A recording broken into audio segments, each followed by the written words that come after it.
You've heard the silence, you've felt the confusion, and maybe deep down you still hope they'll reach out. But the truth is, when someone chooses silence, they've already said more than words ever could.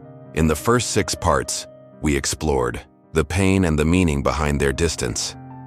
Now, in these next 5 reflections, let's go even deeper into the parts we often ignore, the illusions we hold onto, the questions we avoid, and the quiet strength we must reclaim. Because healing isn't just about understanding them, it's about finally choosing you. Segment 7. Stop idealizing the one who left. When someone stops reaching out, our minds often start to idealize them. We don't remember the distance, the confusion, or the unanswered messages. We remember the good moments, the smiles, the connection. But be honest with yourself. Do you truly miss them? Or are you just missing the feeling of being loved? Idealizing someone who chose to leave only traps you in illusions. You paint them in the colors of your loneliness, not in the reality of who they were. Sometimes, what you're mourning isn't the actual person, but the idea of them. The version you created in your mind, hoping they would become but never truly were. Holding on to that ideal can keep you stuck in the past. It blurs the line between love and emotional dependency. Remember, the right person won't make you feel like love is something you have to earn. Real love doesn't require you to convince someone to stay. And if someone has chosen silence, then you must find the courage to choose truth, not dreams. Segment 8. When silence lasts, it becomes a final answer. There comes a point when silence is no longer temporary. It becomes a habit. Then, over time, it turns into a final answer.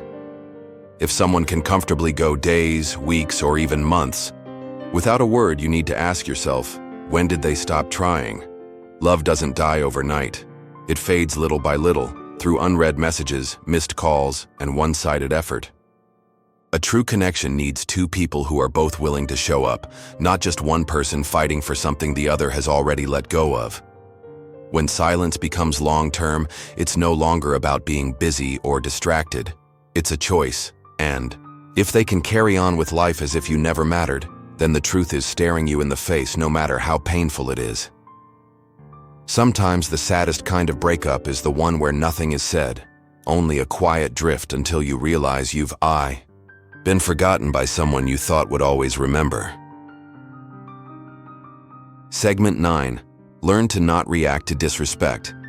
When someone disappears without an explanation, our first instinct is to react. Anger, heartbreak, even attempts to win their attention back.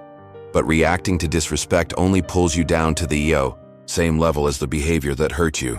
Choosing not to react isn't weakness, it's power.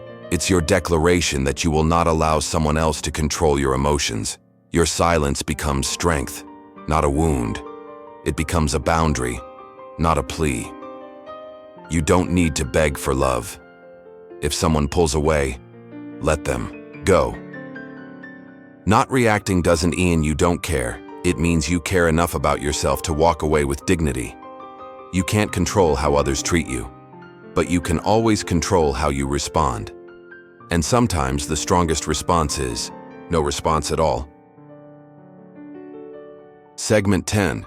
Move forward, don't look back.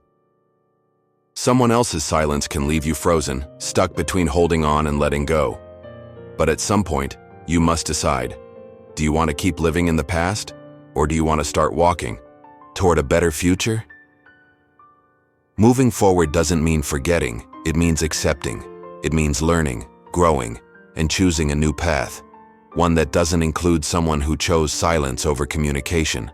Life is far too beautiful to stay trapped in pain caused by someone who wouldn't even say goodbye. Let their silence be the reason you love yourself harder. Let it teach you what you deserve and remind you of what you won't accept again. Because the space they left behind, it's not just empty, it's open. Open for someone who will show up, who will speak, who will love you clearly, consistently, and completely. Sometimes painful endings are just disguised beginnings, but you'll never see what's ahead if you keep looking behind. Segment 11. Choose yourself again and again. In the end, it's not about them. It's about you. About learning to choose yourself every single time someone else hesitates to. It's about looking in the mirror and realizing you are not defined by who walked away, but by how you rose after they left. Choosing yourself doesn't mean shutting people out. It means opening your heart wisely. It means knowing your worth so deeply that you refuse to settle for silence when what you deserve is presence. It means building a life where love is a gift, not a battle. Every time someone chooses not to show up for you, let it be a reminder. You will always show up for yourself, again and again. That's power. That's healing. That's freedom. So if you've been sitting in silence, waiting, wondering, hoping, maybe it's time to stop looking for answers in their absence and start finding clarity in your own presence. You are not hard to love. You are not too much. You were just waiting for someone who was never ready. But you are ready now, ready to choose yourself. Not because they stopped calling, but because you finally heard what their silence was really saying. If this message found its way to you today, take a deep breath. You're healing, you're growing, and no matter who stayed or left, you still matter.